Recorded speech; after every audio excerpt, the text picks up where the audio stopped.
যদি আমরা proper franchise না পাই, আমার কাছে মনে হয় না যে বিপিএলটা করা উচিত আমাদের। 14 থেকে 16 কোটি টাকা আমরা একটা টুর্নামেন্টে লস করছি, এটা majority of them was because of Chittagong franchise, যেটা বিসিবিকে নিতে হয়েছে। এই যে প্রত্যেকটা বিপিএলে বলেন বা কয়েকটা বিপিএল বাদে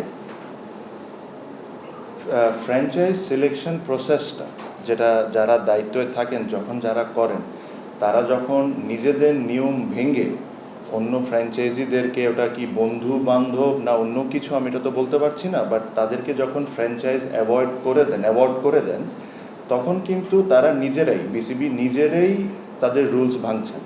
তারপরে যখন ওই ফ্র্যাঞ্চাইজ টাকা পয়সা দেয় না প্লেয়ারদেরকে, ন্যাচুরালি বিসিবির কাছে তো ওই ব্যাংক গ্যারেন্টি নাই যে ব্যাংক গ্যারেন্টি ভাঙ্গায় টাকাটা দিয়ে দিবে। তখন কি হচ্ছে, একটা মানুষের ভুলের কারণে, মানুষটাকে বিসিবির একজন ডিরেক্টর হতে পারেন বা গভর্নিং কাউন্সিলের যাকে যে দায়িত্ব দেয় সেই, তার বা আরও অনেকে যারা ছিলেন সিদ্ধান্তর সাথে, তার একটা ভুল ডিসিশনের কারণে বিসিবিকে এন্ড অফ দ্য ডে বিসিবির পকেট থেকে টাকা দিতে হচ্ছে প্লেয়ারদেরকে। সো আমরা যে জিনিসটা সেট করতে চাই যে এখন থেকে আপনি মিস্টেকস করতে পারেন, আপনি একটা জিনিস বিল্ড করলেন, আপনি যে প্ল্যানটা করেছেন ওই প্ল্যান হিসাবে ওটা হয় নাই, ওটা ওই রেজাল্টটা দেয়নি, that is a mistake, that is fine. But আপনি জেনে শুনে যে মিস্টেকগুলো আপনি করছেন, that is a crime in my opinion. এরা এখন থেকে যখন এরকম পেমেন্ট হবে না, তো ওরা যারা এই সিদ্ধান্ত নিয়েছিল এই টিমকে অ্যাওয়ার্ড করার জন্য, তাদের ওই রেসপন্সিবিলিটি নিতে হবে। আর রেসপন্সিবিলিটি সহ যে আমরা ওটার জন্য যা করার দরকার আমরা তা করব। বিকজ আজকে আমি যদি একটা ফ্র্যাঞ্চাইজকে, যেখানে আমার নিয়ম আছে 10 কোটি টাকা ব্যাংক গ্যারেন্টি দিতে হবে, আমি ওই জিনিসটা না মেনে তাকে 2 কোটি টাকা ব্যাংক গ্যারেন্টির নিয়ে পুরো টিমটা ওকে দিয়ে দেওয়ার পর সে এন্ড অফ দ্য ডে প্লেয়ারদের পেমেন্ট করছে না, আমি যদি এই লিবার্টিটা পাই, আমি তো জানি যে এটা আমি করবো আর বিসিবি পে করবে, আমি লাভবান হতে পারি ব্যক্তিগতভাবে। এই সিস্টেমটা বন্ধ হইতে হবে। আমরা এই সিস্টেমটা খুব স্ট্রিক্টলি বন্ধ করব। আমাকে ধরতে হবে আপনার, যদি এরকম কোনো কিছু হয়, আমি যদি নিয়ম ভেঙে কোনো কিছু জায়গা করি আর ওটার জন্য যদি প্লেয়ার্স আর বিসিবি সাফার করে, then I need to be accountable. এই জিনিসটা শুরু করতে হবে, নাহলে তো এটা তো ফ্রি মানি, আপনি আসবেন যাকে ইচ্ছা দিবেন, ও টাকা দেখ না দেখ বিসিবি তো পে করে দিচ্ছে। এই সিস্টেমটা আমাদের আনতে হবে। আর এটার সাথে যারা যারা জড়িত, খুব বেশি কষ্ট করা লাগবে না, আপনারা খোঁজখবর নিলেই পাবেন যে কেন এই টিমগুলোকে টিম দেওয়া হলো যখন এই প্রসেসটা মেনটেন করা হয়নি। আর আমি এক্স্যাক্ট আমার নাম্বারে হয়তো একটু ভুল হতে পারে, বাট আমি যতটুক জানি এই লাস্ট বিপিএলে বা বিসিবির মনে হয় 14 থেকে 16 কোটি টাকার মধ্যেও লস হয়েছে, এরকমই কিছু, রাইট?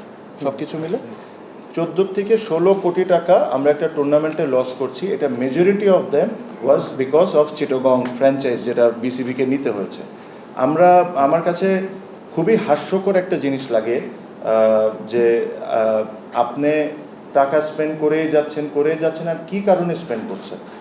আপনাদের নিজেদের ভুলের কারণে আপনি স্পেন্ড করছেন। আপনারা সব রুলসটা মেনটেন করে যদি টুর্নামেন্টটা করতেন, তারপরে যদি এটা ফেল করতো, তাহলে ঠিক আছে, একটা ব্যবস্থা করা যায়।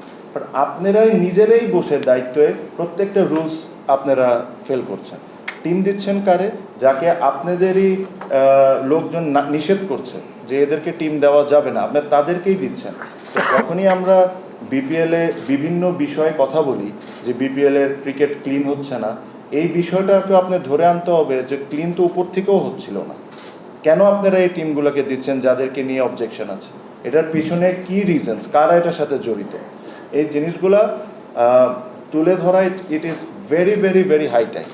আমি একটা জিনিস বলেছি যে যদি আপনার ক্লিন করতে হয়, উপর থেকে নিয়ে নিচে পর্যন্ত প্রত্যেকটা জায়গায় আপনার ধরতে হবে। আপনি একটা জায়গায় দেখবেন, যেটা আপনি দেখছেন ওটা নিয়ে আপনি আলোচনা করবেন বা ওটা নিয়ে কথা বলবেন, ওটা বলাটা খুব সহজ। বাট যে জিনিসগুলো আপনারা দেখছেন না, যে জিনিসগুলো আজকে আমি আপনাদেরকে বলছি, এই জায়গাটাও ক্লিন করা খুব ইম্পর্টেন্ট। বিকজ ক্রিকেট বিসিবি সব দিক থেকে এই জায়গার থেকে ক্ষতিগ্রস্ত হচ্ছে। আপনি একটা টুর্নামেন্ট করছেন, বুঝলাম টুর্নামেন্টটা হবে, একটা টুর্নামেন্ট একটা সময় লাভ করতো, প্রফিট হইতো।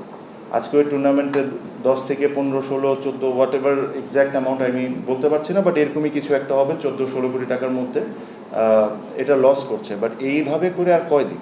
এভাবে করে কয়দিন, we have much better things to do. আমি জানি না, আমি সামনে যদি ইনশাল্লাহ আমরা যদি দায়িত্ব আসি, আমার যেটা ইচ্ছা আমি একদম পরিষ্কার বলি, যদি আমরা প্রপার ফ্র্যাঞ্চাইজ না পাই, আমার কাছে মনে হয় না যে বিপিএলটা করা উচিত আমাদের।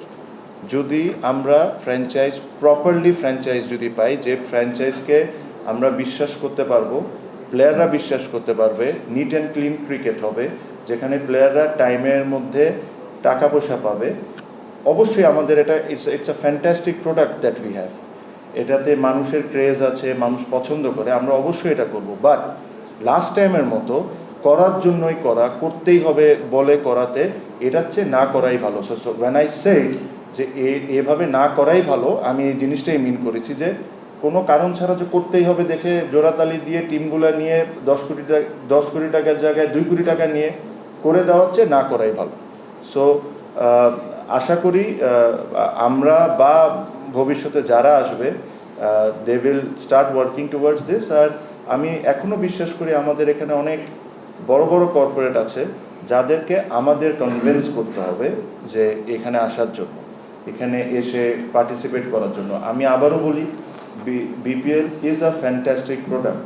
বিপিএল থেকে বাংলাদেশ ক্রিকেট টিমে অনেক ক্রিকেটারই এসেছেন, আমিও এটার অনেক বড় ব্যক্তিগতভাবে ফ্যান। বাট এই জিনিসটা ইয়ার আফটার ইয়ার যদি এরকম ধরনের ইমেজ নষ্ট করে, এটা শুধুমাত্র বিপিএলের ইমেজ নষ্ট হচ্ছে না, এটা বাংলাদেশ ক্রিকেট বোর্ডের ইমেজ নষ্ট হয়, আমাদের প্লেয়ারগুলোর ইমেজ নষ্ট হয়, আর অ্যাজ আ কান্ট্রি বাংলাদেশের উপরও একটা খারাপ ইম্প্যাক্ট পড়ে। বিকজ যখন বাংলাদেশের বাইরে খেলা দেখে, তখন মানে এই জিনিসটা একটা বলা চলে হয় যে বাংলাদেশের টুর্নামেন্ট একটা বিপিএল, ওখানে নন পেমেন্ট ইস্যু, এত ধরনের কথাবার্তি। সো আমার কাছে মনে হয় এই জায়গার থেকে বের হয়ে এসে একটা প্রসেস মেনটেন করে ক্লিনভাবে আমাদের এই জিনিসটা নতুন করে শুরু করা হোক। আর যেরকম ফাইম ভাইও একমত হবেন, আমিও একমত। Again I am saying this, BPL is a great product, but we need to এই জিনিসটাকে ওয়ার্কআউট করতে হবে properly, with everything should be maintained. আর যদি এসব আমরা না করতে পারি, অ্যাটলিস্ট আমি থাকতে আমি জোড়াতালি দিয়ে আমি এই ধরনের টুর্নামেন্ট করবো না।